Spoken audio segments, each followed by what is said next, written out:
Subscribe कीजिए हमारे channel को और बेल आइकॉन को दबाइए हमारी लेटेस्ट वीडियो सबसे पहले देखने के लिए। हेलो दोस्तों, welcome to new era PCM academy.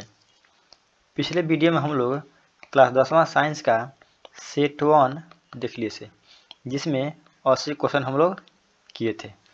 इस वीडियो में हम लोग साइंस का ही 10वां का सेट 2 देखेंगे, जिसमें 80 क्वेश्चन को करेंगे। चलिए शुरू करते हैं।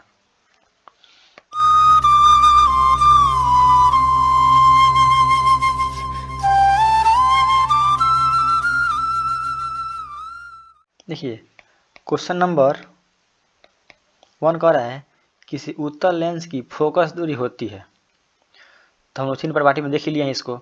तो ऑप्शन दिया है पॉजिटिव, नेगेटिव, नेगेटिव पॉजिटिव दोनों, इनमें से कोई नहीं। तो इसमें हमारा ऑप्शन नंबर ए है वो करेक्ट होगा, क्योंकि उत्तल लेंस की फोकस दूरी क्या होती है? पॉजिटिव होती है। दूसरा क्वेश्चन कह रहा है किसी शब्दकोश में पाए गए छोटे अक्षरों के पढ़ते समय आप निम्न में से कौन सा लेंस पसंद करेंगे? छोटे अक्षर पढ़ने के लिए हम किस लेंस का प्रयोग करेंगे? ऑप्शन दिया है 50 सेंटीमीटर फोकस दूरी का उत्तल लेंस, 50 सेंटीमीटर फोकस दूरी का अवतल लेंस, 50 सेंटीमीटर फोकस दूरी का उत्तल लेंस और 5 सेंटीमीटर फोकस दूरी का अवतल लेंस। देखिए, इसमें मतलब पहली बात कि अवतल लेंस का तो प्रयोग नहीं करेंगे, और इसमें जो हमारा बी और डी क्या है, पहले ही खत्म है। और जो ऑप्शन ए दिया है उन दोनों में सेम है। देखिए, दोनों क्या है? सेम है। इसमें भी कह रहा है 50 सेंटीमीटर फोकस दूरी का एक उत्तल लेंस, ऐसे में कह रहा है 50 सेंटीमीटर फोकस दूरी का एक उत्तल लेंस। तो चाहे ए कहिए चाहे सी कहिए, दोनों का आंसर क्या रहेगा? सेम ही रहेगा। लेकिन देख लीजिएगा आप लोग एग्जाम में कैसा क्वेश्चन आ रहा है, उसका अनुसार देखिएगा। आया तीसरा क्वेश्चन, मोटर गाड़ी के चालक के सामने समानांतर लगा होता है। मोटर गाड़ी के चालक के सामने समानांतर लगा होता है। ऑप्शन दिया है समतल दर्पण, उत्तल दर्पण, अवतल दर्पण और उत्तल लेंस। तो जो हमारा इसमें ऑप्शन नंबर बी है वो करेक्ट होगा। इसी को हम लोग बोलते हैं कि साइड मिरर के रूप में भी यही लगा होता है। साइड मिरर के रूप में भी इसी का प्रयोग होता है। क्वेश्चन नंबर 4 देखिए, कह रहा है कि एक व्यक्ति समतल दर्पण की ओर 4 मीटर पर सेकंड की चाल से आ रहा है। व्यक्ति को समतल दर्पण में बना उसका प्रतिबिंब किस चाल से आता हुआ प्रतीत होगा? तो मान लीजिए कोई समतल दर्पण है, इसमें कोई एक व्यक्ति है, वो इधर जा रहा है 4 मीटर पर सेकंड की चाल से, तो इसमें भी इसका प्रतिबिंब बनेगा यहाँ पे। तो जो इधर से आएगा इसके दुगुने वेग से आता है। यहाँ कितना से आएगा? 8 मीटर पर सेकंड की चाल से आएगा। यानी इधर जो व्यक्ति है जितने वेग से इधर जाएगा, इसका प्रतिबिंब इसके दुगुने वेग से क्या होगा? उसके आते हुए प्रतीत होगा। जो इसमें हमारा ऑप्शन नंबर सी है वह करेक्ट आंसर होगा। आगे क्वेश्चन नंबर 5 कह रहा है कि नेत्र लेंस की फोकस दूरी बढ़ जाने पर उत्पन्न दोष होता है। नेत्र लेंस की फोकस दूरी बढ़ जाने पर उत्पन्न होने वाला दोष कौन सा है? ऑप्शन दिया निकट दृष्टि दोष, दीर्घ दृष्टि दोष, जड़ दृष्टि दोष और दृष्टि वैध्य। तो इसमें हमारा ऑप्शन नंबर बी है वह करेक्ट होगा। जब फोकस दूरी बढ़ती है तो कौन सा दोष होता है? तो दूरदृष्टि दोष होता है। दूरदृष्टि दोष, इसी को हम लोग क्या बोलते हैं? दीर्घ दृष्टि दोष बोलते हैं। आया क्वेश्चन नंबर 6 कह रहा है कि दूरदृष्टि दोष वाले व्यक्ति द्वारा जिस चश्मे का प्रयोग किया जाता है उसमें लगे लेंस होते हैं। तो ऑप्शन दिया है उत्तल लेंस, अवतल लेंस, बेलनाकार लेंस और बाइफोकल लेंस। तो इसमें हमारा ऑप्शन नंबर ए है वह करेक्ट होगा। इसका ट्रिक होता है, अगर दूर के लिए पूछे तो हम लोग उत्तल बोलेंगे, अगर पूछे निकट के लिए तो इसमें हम लोग अवतल बोल देंगे, अवतल। तो दूर में 2 वर्ड है, तो इसका आंसर होगा उत्तल में 3 गो आ गया, और दूसरे को बढ़ा दीजिए तो 3 गो, और निकट में कब है? 3 गो है, इसमें बढ़ा दीजिए अवतल में कितना हो गया? 4 वर्ड आ गया। तो निकट में 3 तो अवतल में 4, तो निकट के लिए अवतल, और दूर में 2 तो उत्तल में 3, 2 गो वर्ड, इसमें हो गया 3 गो वर्ड, तो उत्तल के लिए दूर के लिए उत्तल आंसर का प्रयोग करेंगे। इतना क्वेश्चन नंबर 7 कह रहा है कि विद्युत आवेश की इकाई होती है। विद्युत आवेश की इकाई होती है। ऑप्शन दिया है कूलम, वाट, एम्पियर, इनमें से कोई नहीं। तो जो वोल्ट होता है वह विभवांतर का होता है। एम्पियर जो होता है वह विद्युत धारा का होता है। विद्युत धारा का, लेकिन जो आवेश का होता है उसका आंसर होगा कूलाम। यानी हमारा ऑप्शन ये क्या होगा, इसका सही आंसर होगा। क्वेश्चन नंबर 8 कह रहा है कि विद्युत आवेश दो प्रकार के होते हैं जिन्हें धन आवेश तथा ऋण आवेश बनाता है। यह नामकरण जिसने किया था वह है। ऑप्शन दिया है कूलाम, थेल्स, थॉमस ब्राउन और बेंजामिन फ्रैंकलिन। तो इसमें हमारा ऑप्शन नंबर इसको, हाँ, जो इसमें हमारा ऑप्शन नंबर डी है वो करेक्ट होगा। धन आवेश ऋण आवेश कौन कहा था, तो बेंजामिन फ्रैंकलिन ने कहा था। आगे देखते हैं क्वेश्चन नंबर 9 कह रहा है कि एक पदार्थ को 1 कूलाम धन आवेश में आवेशित किया जाता है। इस आवेशन में पदार्थ जो इलेक्ट्रॉन निकल गए उसकी संख्या होगी। सिंपल में कह रहा है कि 1 कूलाम आवेश में कितने इलेक्ट्रॉन होते हैं। तो 1 कूलाम आवेश में 6 × 10⁻18 इलेक्ट्रॉन होते हैं। तो इसमें जो ऑप्शन दिया है ऑप्शन नंबर ए हमारा क्या होगा, करेक्ट आंसर होगा। ठीक है, आगे क्वेश्चन नंबर 10 कह रहा है इसमें कि किसी विद्युत बल्ब पर 220 वोल्ट तथा 100 वाट अंकित है। 220 वोल्ट और 100 वाट अंकित है, उस पर लिखा हुआ है। जब इसे 110 वोल्ट पर प्रचलित करते हैं तब इसके द्वारा उपभुक्त शक्ति कितनी होगी। देखिए कह रहा है कि एक बिजली का बल्ब है, इस पर लिखा है 220 वोल्ट और 100 वाट। तो पहले वाले वोल्ट को मान लीजिए V1। तो जब V1 है 220 वोल्ट, उसके लिए पावर कितना है, P1 बराबर 100 वाट। इसको P का मतलब होता है पावर, इसको हम लोग शक्ति कहते हैं। वाट का जो होता है वो शक्ति का मात्रक होता है, और V यानी वोल्ट जो होता है वो विभवांतर का मात्रक होता है। अगर कहता है कि अगर हम इस V1 को घटाकर 110 कर दें तो 10 को हम क्या मान रहे हैं, V2 मान रहे हैं। 110 वोल्ट, तो फिर जो P2 आएगा वो कितना होगा। ठीक है, तो एक फार्मूला होता है, इसको देख लीजिए। एक फार्मूला होता है V बराबर यहाँ पे इसका फार्मूला होता है P बराबर V²/R। P बराबर V²/R। ठीक है, तो क्या जाएगा यहाँ पे P1 बराबर V1² R और P2 बराबर V2² ठीक है, यहाँ पे P1 का मान दिया है, V1 का मान V2 का मान दिया, लेकिन यहाँ पे P2 का मान नहीं दिया है। क्या कर रहे हैं, इसको हम दोनों को भाग दे रहे हैं। तो P1/P2 कर दीजिए। यहाँ पे क्या आ जाएगा V1²/R बटा V2²/R। इस R से जाएगा मर जाएगा, यहाँ बचेगा। तो इसको हम छोटा कर दें। हाँ देखिए अब क्या आ जाएगा P1/P2 बराबर V1² हो जाएगा V2²।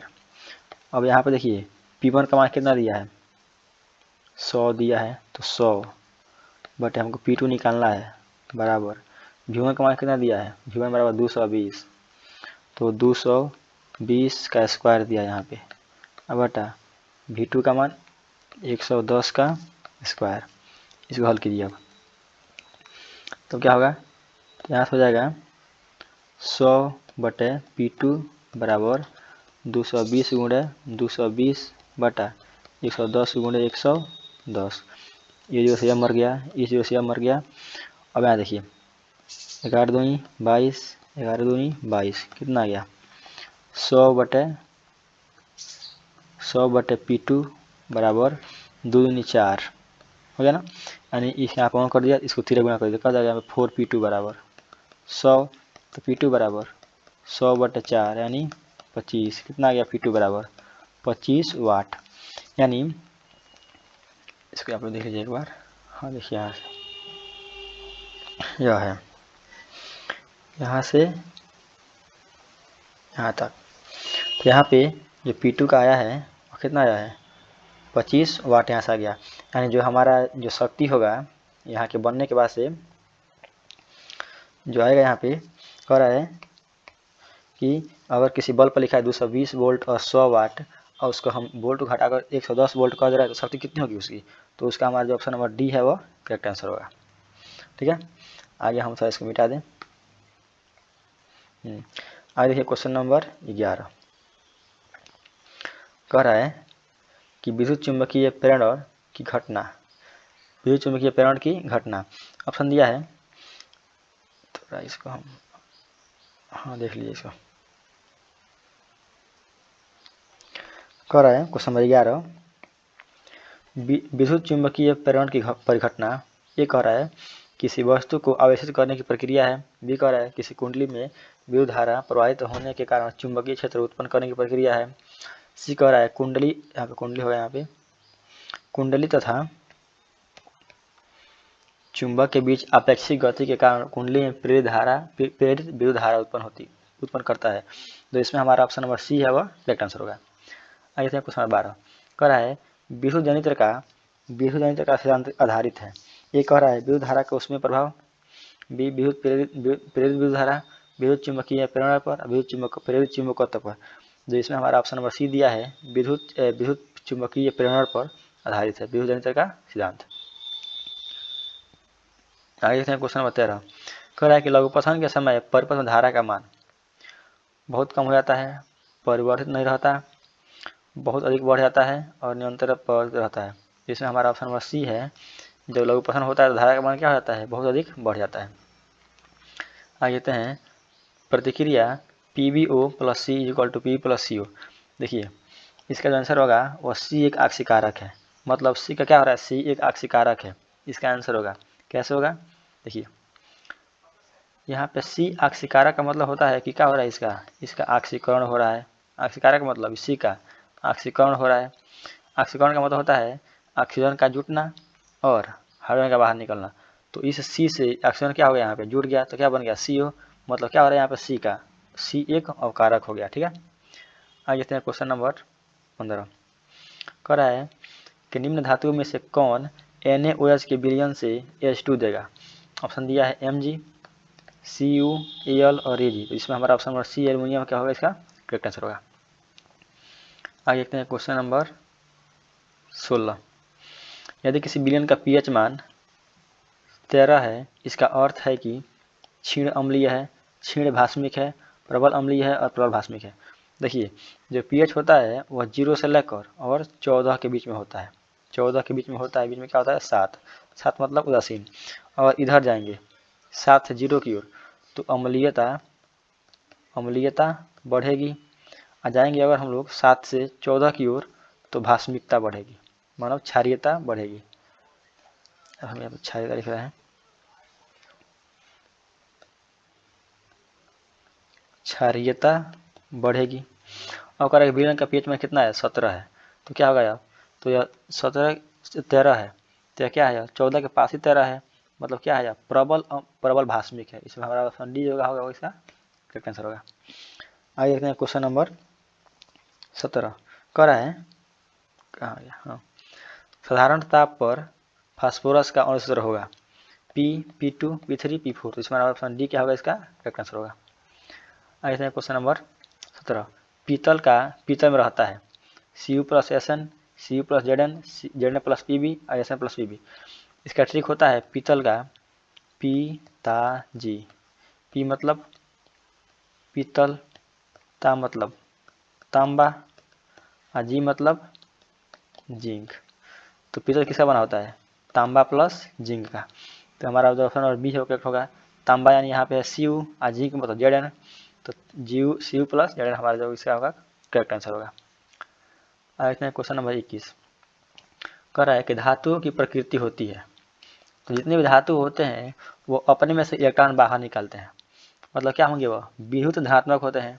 तो ऑप्शन दिया विद्युत धनात्मक, विद्युत ऋणात्मक, उदासीन और कोई इनमें से कोई नहीं। तो इसमें हमारा ऑप्शन नंबर ए है वह करेक्ट होगा। धातु की प्रकृति कैसी होती है, तो वह विद्युत धनात्मक होते हैं। अगला क्वेश्चन कर रहा है क्वेश्चन नंबर 20 कह रहा है कि चुंबकीय अशुद्धि को किस प्रकार दूर किया जाता है। ऑप्शन दिया है फेन प्लवन विधि, वान और एकल विधि, गुरुत्व पृथक्करण विधि और चुंबकीय विधि। तो इसमें हमारा चुंबकीय अशुद्धि के लिए चुंबकीय विधि का प्रयोग करते हैं। किस विधि का प्रयोग करते हैं, चुंबकीय विधि का प्रयोग करते हैं। इसका हमारा जो ऑप्शन नंबर डी है वह करेक्ट आंसर होगा। आगे देखते हैं क्वेश्चन नंबर 21 कह रहा है कि कार्बनिक यौगिकों का आवश्यक तत्व है, कार्बनिक यौगिकों का आवश्यक तत्व है, तो क्या रहेगा इसमें सबसे ज़्यादा, कार्बन ही रहेगा। यानी इसमें हमारा ऑप्शन नंबर ए क्या है, इसका करेक्ट आंसर होगा। क्वेश्चन नंबर 22 कह रहा है अक्रिय तत्व है। ऑप्शन दिया है कार्बन, हीलियम, सोना, हाइड्रोजन। तो हीलियम यहाँ पे क्या है, एक अक्रिय गैस है। ठीक है, यहाँ पे अगला क्वेश्चन नंबर 23 कह रहा है कि एल्कीन श्रेणी के यौगिकों का समान सूत्र होता है। देखिए, एक होता है एल्केन, एक होता है एल्कीन और एक होता है एल्काइन। तो एल्केन का होता है समान सूत्र CnH2n+2+2। एल्कीन का होता है CnH2n, इसे से 2 कम कर दीजिए, और एल्काइन का होता है 2 और कम कर दीजिए, यानी CnH2n-2। तो इसमें पूछ रहा है एल्कीन का, तो जो हमारा ऑप्शन ए है वो करेक्ट आंसर होगा। आगे देखते हैं क्वेश्चन नंबर 24 कह रहा है अपमारक बनाने में उपयोग किया जाता है ईथर का, कास्टिक सोडा, कास्टिक पोटास का, एल्कोहल का और अपगंधक अम्ल का। तो इसमें हमारा ऑप्शन नंबर सी है। किसका प्रयोग करते हैं हम लोग, एल्कोहल का प्रयोग करते हैं। क्वेश्चन नंबर 25 आवर्त सारणी के 7A के तत्व हाइड्रोजन कहलाते हैं, धातु के साथ क्रिया नहीं करते, निष्क्रिय गैसों की अपेक्षा 2 इलेक्ट्रॉन कम रहती है, अज्ञात तत्व हैं। जो 7A होते हैं उसको हम लोग हाइड्रोजन बोलते हैं। क्या बोलते हैं उसको हम लोग, हाइड्रोजन कहते हैं। क्वेश्चन नंबर 26 देखिए, कह रहा है क्वेश्चन नंबर 26 कि आवर्त सारणी में बाएं से दाएं जाने पर प्रकृति के बारे में कौन सा कथन असत्य है, कौन सा कथन गलत है। कह रहा है कि तत्वों की धात्विक प्रकृति घटती है, ये एकदम सरासर गलती है। संयोजकता, इलेक्ट्रॉन की संख्या बढ़ जाती है, ये भी सरासर गलती है। इनके ऑक्साइड अधिक अम्ल हो जाते हैं, ये भी गलती है। नहीं, जो यह तो तीनों दिया है, यह तीनों सही है। धातु की प्रकृति क्या होती है, घटती है, सही है, क्योंकि इसमें असत्य कह रहा है, तो यह सही है। संयोजकता, इलेक्ट्रॉनों की संख्या बढ़ जाती है, ये भी एकदम करेक्ट सही है। इनके ऑक्साइड अधिक अम्लीय हो जाते हैं, ये भी सही है। लेकिन जो इसमें ऑप्शन नंबर सी दिया है, परमाणु आसानी से इलेक्ट्रॉन त्याग देते हैं, यह क्या है, गलती है। क्योंकि जब हम लोग बाएं से दाएं जाते हैं तो इसके कोष वही रहते हैं, जो कोष है Kl, वो तो वही रहेंगे, लेकिन इलेक्ट्रॉन बढ़ जाएंगे। जब इलेक्ट्रॉन बढ़ेगा तो उसका आकर्षण बल भी क्या होगा, बढ़ जाएगा, जिससे उसमें से इलेक्ट्रॉन निकालने में क्या होगी, थोड़ा सा कठिनाई होगी। इसीलिए इनके परमाणु जो होते हैं वो इलेक्ट्रॉन आसानी से नहीं निकाल पाते हैं। इसलिए जो हमारा ऑप्शन नंबर सी है वो इसका करेक्ट, इस क्वेश्चन के लिए करेक्ट आंसर होगा। आगे चलते हैं क्वेश्चन नंबर 27, कहाँ गया, क्वेश्चन नंबर 27। हाँ देखिए, कह रहा है कि प्रकाश संश्लेषण की क्रिया में उत्पन्न होती है। ऑप्शन दिया है प्रोटीन, कार्बोज, विटामिन और वसा। तो प्रकाश संश्लेषण में प्रोटीन तो निकलेगा ही नहीं, विटामिन भी निकलता है, नहीं निकलता है, वसा निकलता है, ये भी नहीं निकलता है। इसमें हमारा ऑप्शन नंबर बी क्या होगा, इसका करेक्ट आंसर होगा। कह दिया क्वेश्चन अंडाणु निषेचित होते हैं, अंडाणु निषेचित होते हैं। ऑप्शन दिया है योनि में, गर्भाशय में, फेलोपियन ट्यूब में यानी फेलोपियन नलिका में और अंडाशय में। तो इसका हमारा ऑप्शन नंबर सी है वो करेक्ट आंसर होगा, फेलोपियन नलिका में। क्वेश्चन नंबर 29 कह रहा है कि श्वसन की क्रिया होती है, श्वसन की क्रिया होती है। ऑप्शन दिया है साइटोप्लाज्म में, माइटोकॉन्ड्रिया में, राइबोसोम में और हरित लवक में। तो इसका हमारा ऑप्शन नंबर माइटोकॉन्ड्रिया बी है वो क्या होगा, इसका करेक्ट आंसर होगा। क्वेश्चन नंबर 30 कह रहा है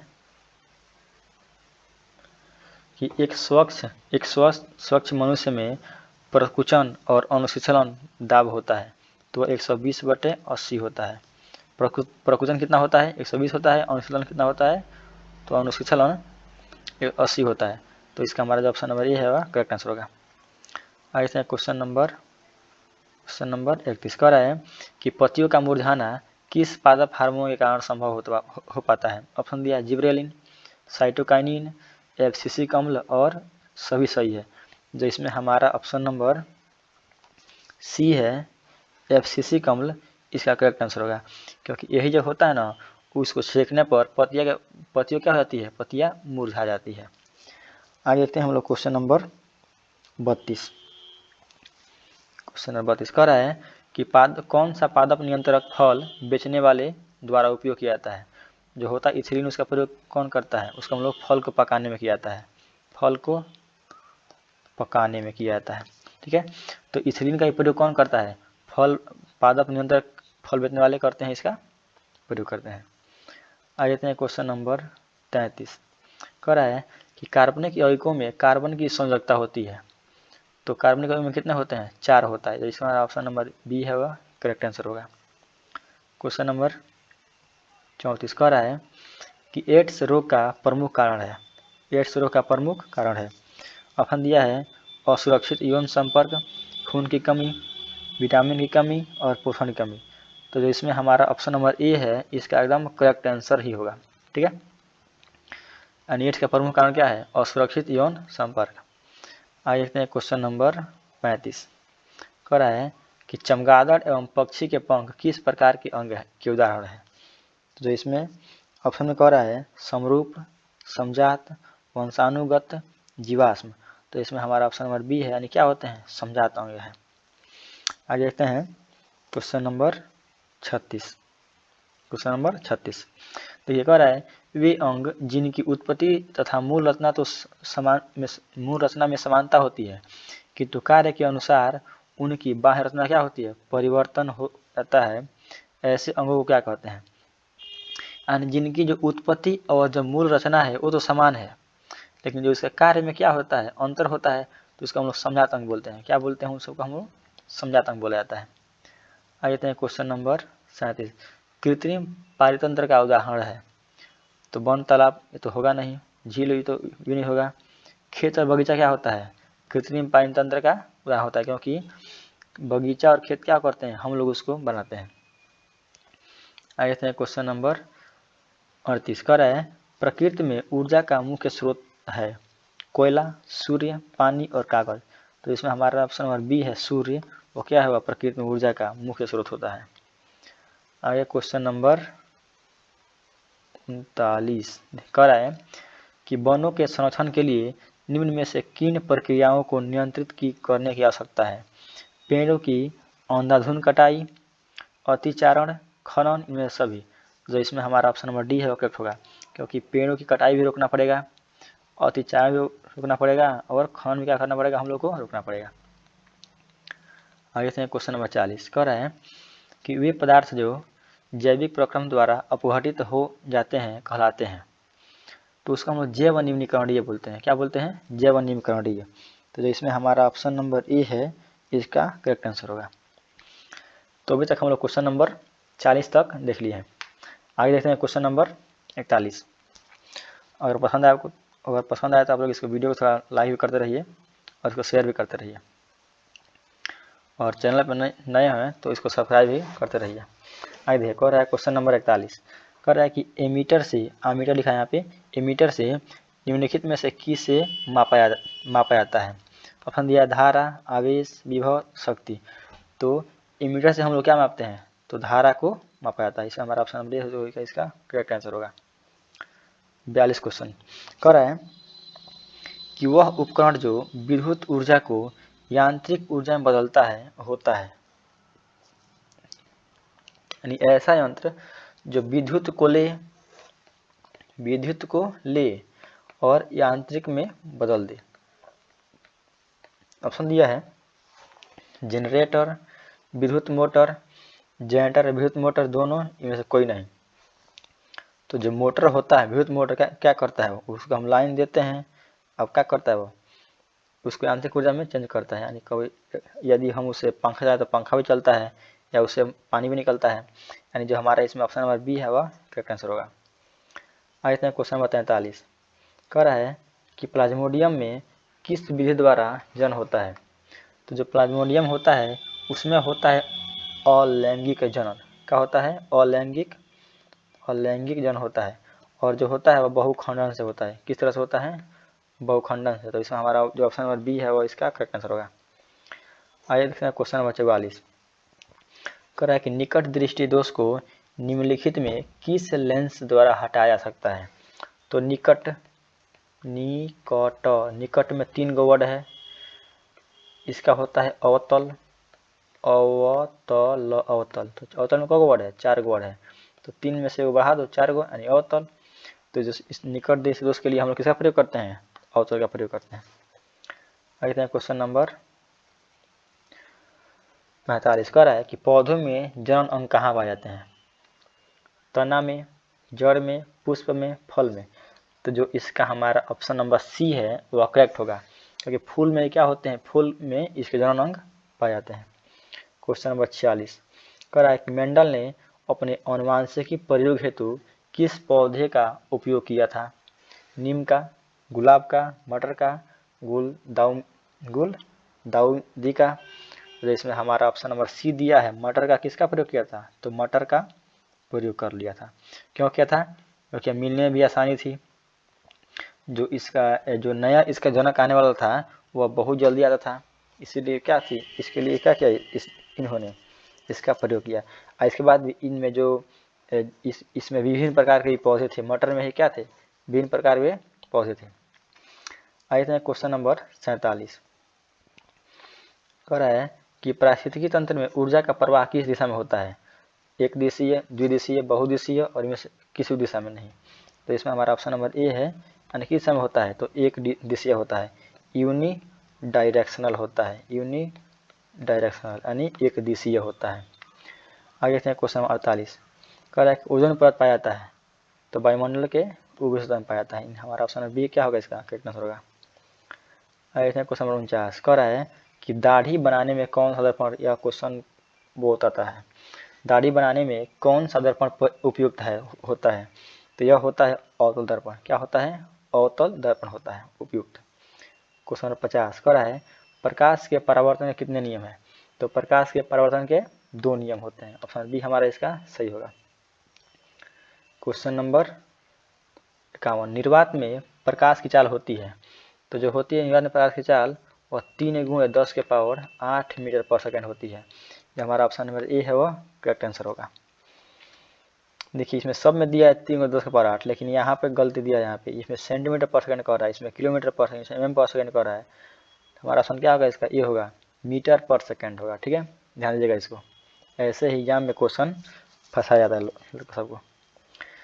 आगे कह रहा है क्वेश्चन नंबर 52 है, देखिए किस दर्पण में बड़ा प्रतिबिंब बनता, कहाँ गया क्वेश्चन, पहले चलो क्वेश्चन भाग रहा है। देखिए कह रहा है कि किस दर्पण में बड़ा प्रतिबिंब बनता है? ऑप्शन दिया है समतल दर्पण, अवतल दर्पण, उत्तल दर्पण और इनमें से कोई नहीं। तो जो हमारा जो होता है अवतल दर्पण, उसमें किस प्रकार का प्रतिबिंब बनता है? तो बड़ा प्रतिबिंब बनता है। समतल में बराबर बनता है, अवतल में छोटे बनता है। तो हमारा ऑप्शन नंबर बी क्या होगा, इसका करेक्ट आंसर होगा। आगे हैं क्वेश्चन नंबर 53 दांत विशेषज्ञ किस दर्पण का प्रयोग मरीजों के दांतों का बड़ा प्रतिबिंब देखने में करते हैं? तो इसमें क्या करते हैं, समतल दर्पण का, अवतल दर्पण का ही प्रयोग करते हैं। क्वेश्चन नंबर 54 कह रहा है कि किस दर्पण में केवल आभासी और काल्पनिक प्रतिबिंब बनता है? तो समतल में क्या बनता है, समतल में आभासी, केवल आभासी बनता है। उत्तल में भी केवल आभासी बनता है, लेकिन अवतल में क्या, वास्तविक बनता है। तो इसमें हमारा ऑप्शन नंबर डी है, समतल और उत्तल हमारा इसका करेक्ट आंसर होगा। ठीक है, ऐसे क्वेश्चन नंबर 55 कह रहा है कि मोटर चालक के सामने साइड मिरर लगा होता है, कौन दर्पण होता है? तो हमारा जो होता है वह उत्तल दर्पण होता है। हमारा ऑप्शन जी सी होगा, इसका करेक्ट आंसर होगा, कोई डाउट नहीं है इसमें। आगे देखिए कह रहा है कि गोलीय दर्पण का परावर्तक पृष्ठ का वृत्ताकार सीमा रेखा का व्यास कहलाता है। इसको हम लोग गोलीय दर्पण का द्वारक बोलते हैं। मतलब अगर हम इसको कर दें, यह हमारा दर्पण है, तो इसके लास्ट बिंदु और इसके लास्ट बिंदु का व्यास को हम लोग क्या बोलते हैं? तो हम लोग इसको द्वारक बोलते हैं। ठीक है, आइए क्वेश्चन नंबर 57 कह रहा है कि प्रकाश तरंग है, तो प्रकाश एक विद्युत चुंबकीय तरंग है। हमारा ऑप्शन बी होगा इसका करेक्ट आंसर। आगे क्वेश्चन कह रहा है कि गोलीय दर्पण के वक्रता फोकसांतर और वक्रता त्रिज्या में संबंध होता है। क्या होता है, यह बराबर r/2 या r बराबर 2f। इसमें दिया है f बराबर r/2, हमारा ऑप्शन सी होगा इसका करेक्ट आंसर। क्वेश्चन नंबर 59 कह रहा है कि समतल दर्पण में प्रतिबिंब की प्रकृति होती है। कैसा बना समतल दर्पण में? तो समतल दर्पण में आभासी बनता है, पहला बात आभासी, दूसरा बात सीधा, और तीसरा बात बराबर। देखिए आभासी और बराबर हमारा इसका करेक्ट आंसर होगा। क्वेश्चन नंबर 60 कह रहा है कि सोलर कुकर में किस दर्पण का व्यवहार किया जाता है? तो किसका होता है, अवतल दर्पण का होता है। हमारा ऑप्शन बी क्या होगा, इसका करेक्ट आंसर होगा। आगे से क्वेश्चन नंबर 61 कह रहा है कि सर्च लाइट का परावर्तक पृष्ठ, मान लीजिए यह लाइट है, यह लाइट है, यहाँ पे लग रहा है शीशा यहाँ पे ना, ये मान लीजिए बटन है, यहाँ मान लीजिए कि यहाँ पे तुरंत बढ़ता है ना यहाँ से, जहाँ पे लगा होता है शीशा यहाँ पे, वो किस दर्पण होता है, तो हमारा अवतल दर्पण होता है। आगे देखिए, शीशा नहीं, इसके पीछे एक लगा होता है यहाँ पे, ये शीशा नहीं, इसके पीछे यहाँ पे लगा होता है, पीछे यहाँ पे, ठीक है।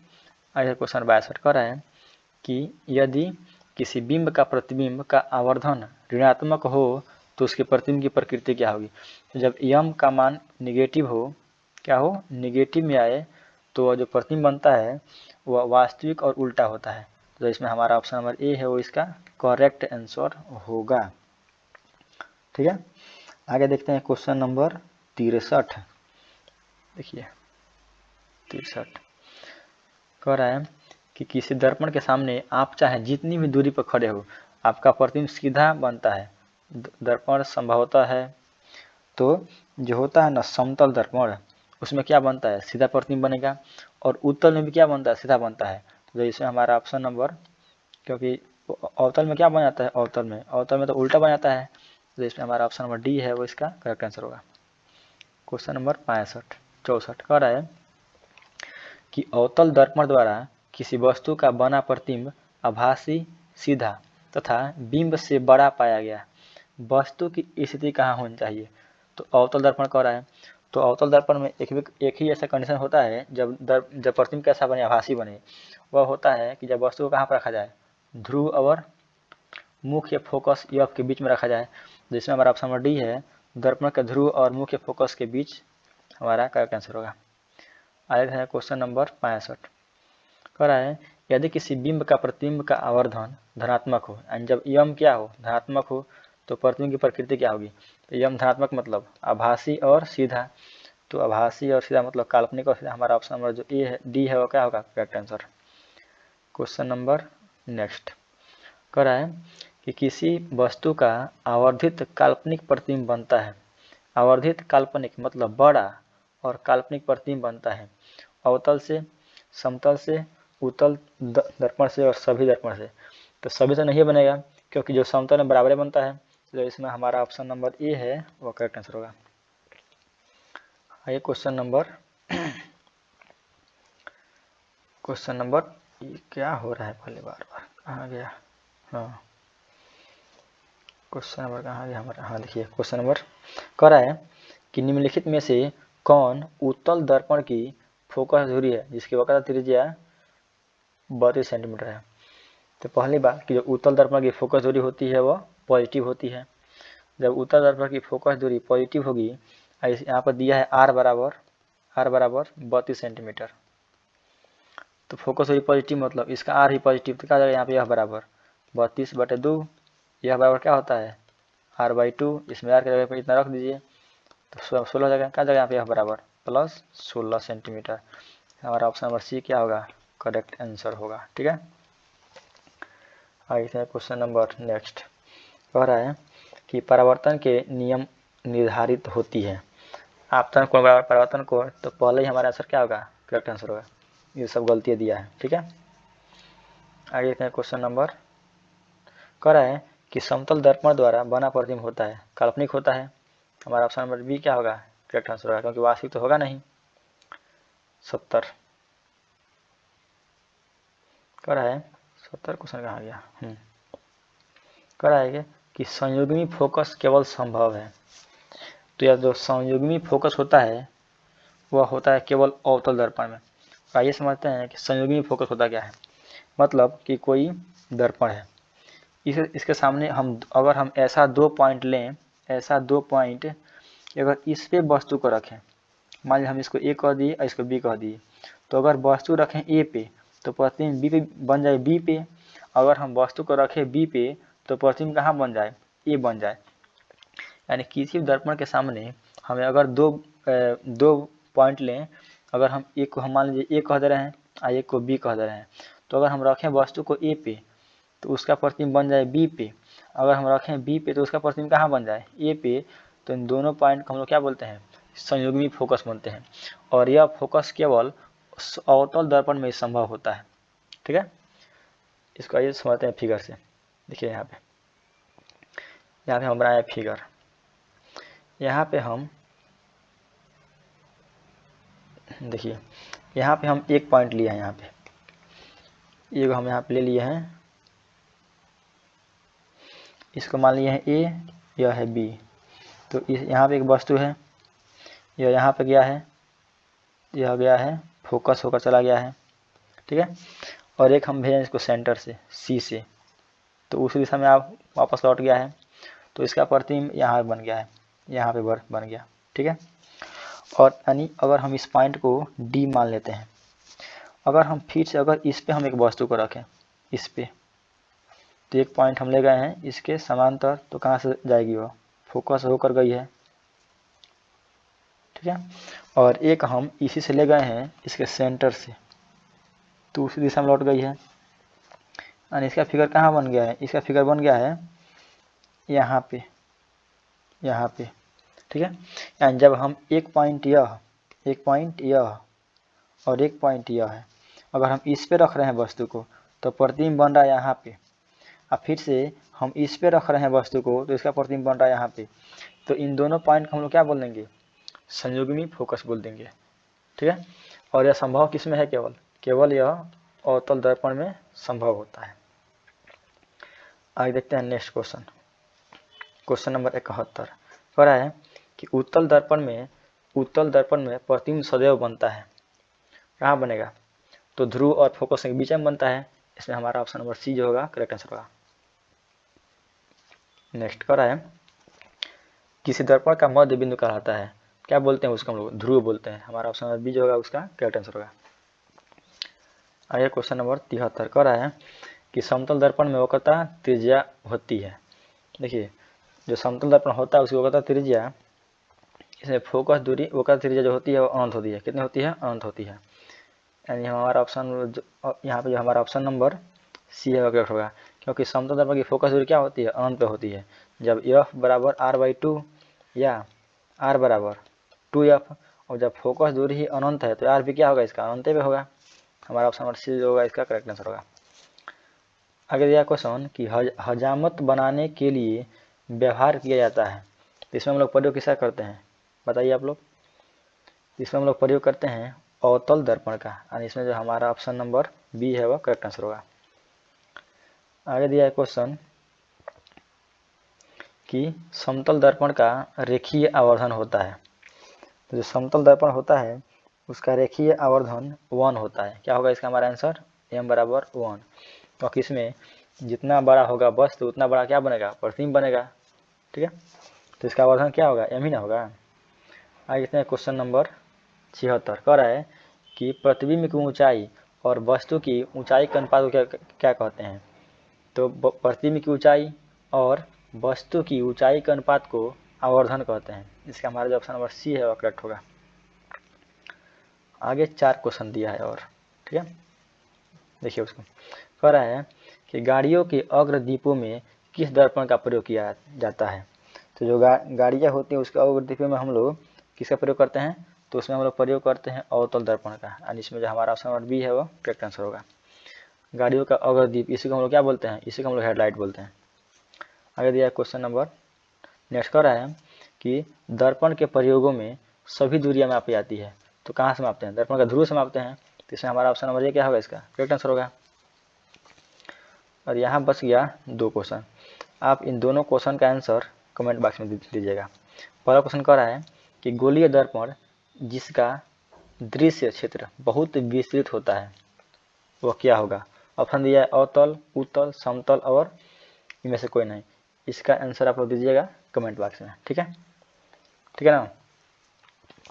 आगे दिया है क्वेश्चन कह रहा है कि किसी दर्पण का मध्य बिंदु कहलाता है। ऑप्शन दिया है फोकस, ध्रुव, वक्रता केंद्र और इनमें से कोई नहीं। तो इसमें हमारा कोई भी ऑप्शन हो इसका आंसर आप लोग दीजिएगा कमेंट बॉक्स में, ठीक है। तो यहाँ तक हम लोग क्वेश्चन नंबर 80 देख लिए हैं। अगर इसमें कोई भी डाउट हो तो आप लोग कमेंट बॉक्स में बेहिचक पूछ लीजिएगा। और अगर आप इस चैनल पर नए हैं तो चैनल को सब्सक्राइब कर दीजिएगा, सब्सक्राइब, ठीक है ना।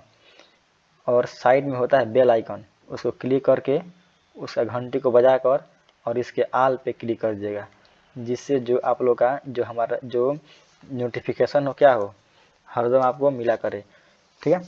और इसके साइड में यहाँ पे एक लाइक का बटन होता है, उसको भी दबा ही दीजिएगा और इसको अपने फ्रेंड या अपने दोस्तों में ज़्यादा से ज़्यादा शेयर कीजिएगा, ठीक है। जय हिंद। सब्सक्राइब कीजिए हमारे चैनल को और बेल आइकॉन को दबाइए हमारी लेटेस्ट वीडियो सबसे पहले देखने के लिए।